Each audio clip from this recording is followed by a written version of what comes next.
မင်္ဂလာပါရှင်။ဒါက Times မြန်မာဘာသာစီစဉ်မှပြန်လည်ကြိုဆိုလိုက်ပါရစေ။ဒီကနေ့တင်ဆက်ပေးမယ့်သတင်းကတော့နော်ရီကာတာစီမံကိန်းအတွက်လျာမိတ်ပိုင်ဆိုင်သူတချို့ကသဘောမတူတော့လဲအတက်နိုင်ဆုံးပြည်လေသွားမည်လို့သိရှိရပါတယ်။နော်ရီကာတာတိဆောက်ရေးအတွက်လျာမိတ်ပိုင်ဆိုင်သူတချို့ကသဘောမတူတော့လဲအစိုးရအနေနဲ့အတက်နိုင်ဆုံးပြည်လေနိုင်ရန်လှုံ့ဆော်မည်ဖြစ်ကြောင်းပြည်내စီပင်ဝင်ကြီးဦးစုထက်ကပြောဆိုလိုက်ပါတယ်။ချင်းပြည်နယ်ဟာခမြို့တွင်ရီကာတာတိဆောက်ရေးနဲ့ပတ်သက်ပြီးဝင်ကြီးဦးစုထက်ကနော်ရီကာတာစီမံကိန်းမှာလျာမိပိုင်ဆိုင်သူ14ဦးရှိပါတယ်။အရင်တုန်းကလွှတ်တော်ဥက္ကဋ္ဌပူဇော်ဘိုးမြို့ဖတာဝန်ရှိသူတွေနဲ့ညှိနှိုင်းတာအင်ချေစီစုကတော့သဘောတူတယ်။အင်ချေလေးခုကတော့သဘောမတူကြဘူး။နော်ရီကာတာစီမံကိန်းဆောင်ရွက်နိုင်ရင်ဟာခမြို့တော်တော်တာယာမှာပါ။တက်ကသမိုင်းဝင်တစ်ခုလေးဖြစ်လာမယ်။ဥပမာပြောရမယ်ဆိုရင်ရန်ကုန်မြို့အင်းရကံမောင်တို့ကမြို့ကိုတာယာလှပစေတယ်။နော်ဒေတာကအမိတ်တရိပ်တွေများနေတယ်လို့ပြောတဲ့ဟာလဲရီကာတာလောက်ဖို့အဆင်ပြေမယ်ဖြစ်တယ်လို့တောက်တုံးရဲ့အတွက်လည်းအသုံးချမှာဖြစ်တယ်လို့ Hakka Times ကိုပြောပြထားပါတယ်။ဒီကိစ္စနဲ့ပတ်သက်ပြီးလျာမိပိုင်ရှင်တို့ကအင်ချေစေခုရီကာတာဆောက်လုပ်ဖို့သဘောတူရေးဆိုတာမဟုတ်ပါဘူး။အင်ထောင်စု17ခုကလက်မှတ်ရေးထိုးပြီးဝင်ကြီးချုပ်ထံကန့်ကွက်စာပေးပို့ခဲ့ပါတယ်။အင်ထောင်စု3ခုကတော့သဘောတူထားတယ်။ဘလောက်ပဲညှိနှိုင်းပါစေသဘောတူနိုင်မှာမဟုတ်ဘူးလို့ Hakka Times ကိုပြောပြထားပါတယ်။လျာမီပိုင်ဆိုင်တဲ့သူတွေကိုအကြံနည်းဖြင့်ကျူးကျော်ဖို့မရည်ရွယ်ပါဘူး။ရိုချေးပေးဖို့စီစဉ်နေပါတယ်။ဥပမာတဧကပိုင်ဆိုင်တဲ့သူတွေကိုငွေကြေးအပြင်အမေကွက်ပေ60 80တကွက်ချထားပေးမယ်။3ဧကပိုင်ဆိုင်တဲ့သူကိုအမေကွက်ပေ60 80 3ခုပေးမှဖြစ်တယ်။ပြောရမယ်ဆိုရင်လျာမီ3ဧကပိုင်ဆိုင်တဲ့သူကိုအိမ်မေကွက်အပြင်ရိုချေးငွေ7သိန်း480လောက်ပေးမှဖြစ်ပါတယ်။နေအိမ်ရွှေ့ပြောင်းရေးအတွက်လည်းအစိုးရကတာဝန်ယူလုပ်ဆောင်ပေးမှဖြစ်တယ်လို့ဝန်ကြီးဦးစုထက်က Hakka Times တို့ထပ်လောင်းပြောဆိုလိုက်ပါတယ်။ကလေးမျိုးရှိနေတွက်ချင်းလူမျိုးလောက်သားများခက်ခဲကြုံနေရအကြောင်းဆက်လက်တင်ပြပေးသွားပါမယ်။ကလေးမျိုးတွင်နေထိုင်ကြတဲ့နေတွက်ချင်းလူမျိုးလောက်သားများအခက်ခဲကြုံနေရအကြောင်းသိရပါတယ်။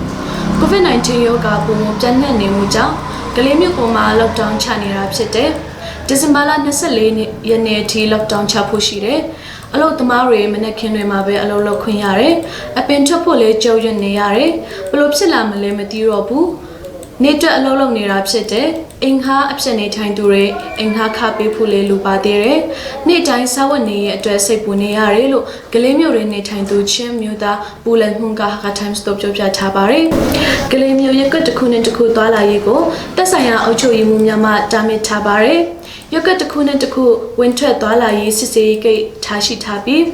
သွားလာရေးခွင့်ပြုသည့်လက်မှတ်ကိုတက်ဆိုင်ရာတာဝန်ရှိသူများမှထုတ်ပေးခြင်းဖြစ်ပါတယ်။ရင်းတို့ထုတ်ပေးရတွင်နနက်6နာရီမှမွန်လွဲ12နာရီအထိသာကန်သက်ပေးထားတယ်။နေ့လယ်ပိုင်းတွင်သွားလာနေတဲ့သူများကိုတက်ဆိုင်ရာတာဝန်ရှိသူများကထုတ်ပေးသည့်လက်မှတ်ပါရှိတော့လေအရေးယူနေကြကြောင်းသိရပါတယ်။လူချင်းမင်းတို့လုပ်ငန်းကြောင်ရများကိုကြော်ညာခြေသွင်းလိုပါက Hakka Times မှာဇင်းလုံးချူတာဆွဲနဲ့လှုပ်ဆောင်ပေးနေပါတယ်။ Hakka Times ရဲ့ Facebook page နဲ့ YouTube channel တို့ကို like, follow, share နဲ့ subscribe လုပ်တာဖို့လည်းတိုက်တွန်းလိုပါတယ်။ကျွန်မ Elizabeth ပါ။ဒီမြတ်တော်ရရရှိနိုင်ပြီဖြစ်တော့လေလူထုကတွေ့ယူမှုမရှိသေးတဲ့တဲ့ရင်ကိုဆက်လက်တင်ဆက်ပေးသွားမှာဖြစ်ပါတယ်ရှင်။ချင်းပြည်နယ်ဟာခမြို့ဒီမြချောင်းမှာတောက်တုံးရင်ရရှိပြီဖြစ်တော့လေဒေသခံလူထုမှတွေ့ယူမှုမရှိတော့ကြောင့်ရေရရှိခြင်းမရှိသေးတာဖြစ်ကြောင်းနဲ့အစိုးရရဲ့လှုပ်ဆောင်ချက်အပေါ်ဝေဖန်နေခြင်းသာဖြစ်ကြောင်းချင်းပြည်နယ်လျှက်စစ်နဲ့စီပင်ဝင်ကြီးဦးစိုးထက်ကပြောဆိုလိုက်ပါတယ်ရှင်။ဒီမြချောင်းကနေတောက်တုံးရည်တွေ့ယူတာဟာခမြို့ပေါ်မှာအင်ချီ4188အိမ်ရှိတဲ့ထဲမှာအင်ချီ934ခုကသာရေတွေ့ယူမှုလုပ်ကြတယ်ဒီလိုတွေ့ယူတဲ့အခါတွေ့ယူခဒါမှမဟုတ်အခွန်ကျပ်3သိန်းပေးသွင်းဖို့လိုပါတယ်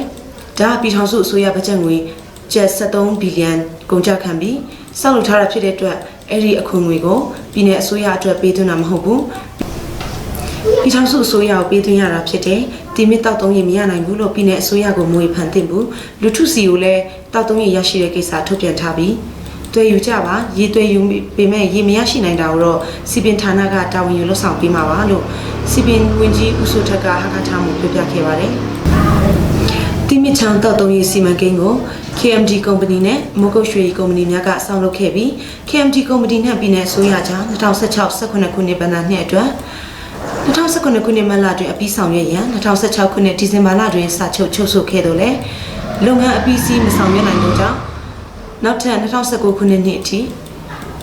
အချိန်ကန့်သက်ရွှေ့ဆိုင်ပေးခဲ့တော့လဲလုပ်ငန်းအပြီးမဆောင်ရွက်နိုင်ခဲ့ပါဒါကြောင့်မိုးကုတ်ရွှေကုမ္ပဏီမှဆက်လက်အကောင့်တွေပေါ်ဆောင်ရွက်ခဲ့တော့လဲလုပ်ငန်းမအောင်မြင်နိုင်ခဲ့ကြောင်းသိရှိရပါတယ်ရှင်မိုးကုတ်ရွှေကုမ္ပဏီကိုတရားစွဲဆိုဖို့စီစဉ်ပေးမယ်ဒီကုမ္ပဏီကိုတိုင်ကြားပြီးထောင်ဒဏ်ကျခံတဲ့အတွက်